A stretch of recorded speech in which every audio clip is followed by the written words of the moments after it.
بسم اللہ الرحمن الرحیم۔ السلام علیکم۔ روزانہ واقعات سننے کے لیے اس چینل کو سبسکرائب کریں۔ بنی اسرائیل کے ایک عابد نے 70 سال اللہ تعالیٰ کی اطاعت و بندگی میں بسر کیے۔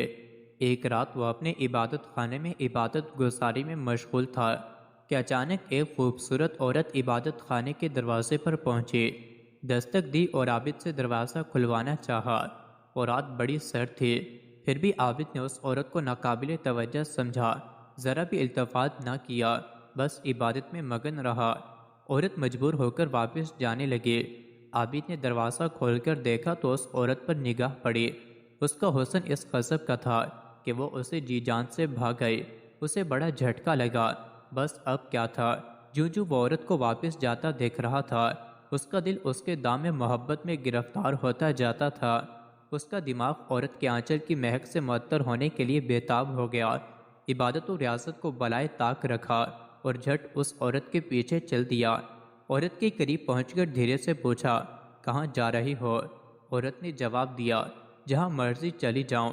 عابد بولا، چھوڑو، اب کہاں جانا اور کیسا جانا؟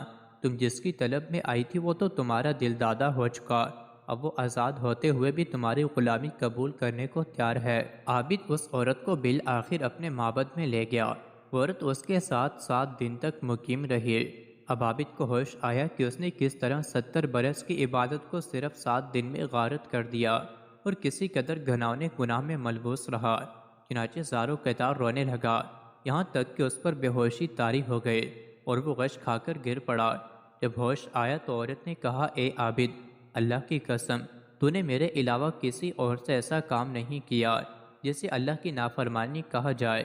یہ تیری پہلی غلطی ہے، اور میرا معاملہ بھی یہ ہے کہ میں نے بھی تیرے علاوہ کسی اور کے ساتھ کسی گناہ کا ارتکاب کر کے اللہ کی نافرمانی مول نہیں لی۔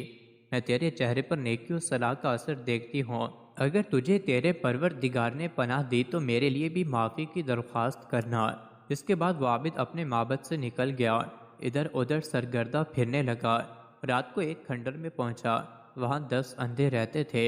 ان کے قریب ہی ایک راہب رہتا تھا جو ہر رات ان اندھوں کے پاس 10 روٹیاں بھیجا کرتا تھا۔ چنانچہ اس رات بھی راہب کا غلام حسب معمول اندھوں کے لیے 10 روٹیاں لایا اور روٹیاں تقسیم کرنے لگا، تو اس گناہگار عابد نے بھی ہاتھ بڑھا دیا۔ ایک روٹی اسے بھی مل گئی۔ جب ایک اندھے کی روٹی کم پڑ گئی تو اس نے پوچھا، میری روٹی کدھر ہے؟ غلام بولا، میں نے تو 10 روٹیاں تمہارے درمیان تقسیم کر دیں۔ اندھے نے کہا، واہ جی واہ، کیا اب میں بھوکے پیٹ ہی رات گزاروں گا؟ یہ سن کر وہ عابد رونے لگا اور جو روٹی اس نے لے رکھی تھی فوراً اس اندھے کے حوالے کر دی اور کہنے لگا، میں بھوکے پیٹ رات گزارنے کا زیادہ مستحق ہوں، کیونکہ میں گناہگار ہوں اور یہ اندھا اللہ تعالیٰ کا فرما بردار ہے۔ پھر وہ بھوکے پیٹ ہی سو گیا۔ اسی رات اسے کی اجل آ پہنچی۔ اللہ تعالیٰ نے اس کی روح قبض کرنے کے لیے ملک الموت کو بھیجا اور وہ موت کے منہ میں چلا گیا۔ اب اس عابد کے بارے میں رحمت کے فرشتوں اور عذاب کے فرشتوں کے مابین اختلاف پیدا ہو گیا کہ اس شخص کو کہاں جانا چاہیے، جہنم میں یا جنت میں۔ رحمت کے فرشتوں نے کہا، یہ آدمی اپنے گناہ سے فرار ہو کر اللہ تعالیٰ کی اطاعت میں آیا ہے۔ عذاب کے فرشتوں نے کہا، نہیں، یہ تو بڑا گناہگار آدمی ہے۔